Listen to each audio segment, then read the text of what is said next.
Kəlbəcər rayonunun Zar kəndində 547 fərdi yaşayış evi, sosial obyektlər, mühəndis kommunikasiyaları, yol-küçə şəbəkəsinin tikintisi və abadlıq işləri həyata keçiriləcək. Məcburi köçkünlərin Sosial İnkişaf Fondu bununla bağlı elan etdiyi tenderə yekun vurub. Tenderin qalibi Amazon şirkəti seçilib. Tərəflər arasında bağlanacaq satın alma müqaviləsinin maliyyə dəyəri 126-128-652,59 manatdır. Dövlət satın almalarının vahid internet portalı üzərindən apardığımız araşdırma zamanı məlum olub ki, Amazon şirkəti yalnız məcburi köçkünləri Sosial İnkişaf Fondunun keçirdiyi tenderlərin qalibi seçilib. Bəs fondun iri məbləğli tenderlərinin qalibini seçilən bu şirkət kimindir?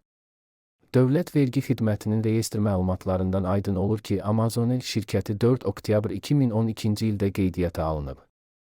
Nizamnamə kapitalı 100 manatdır.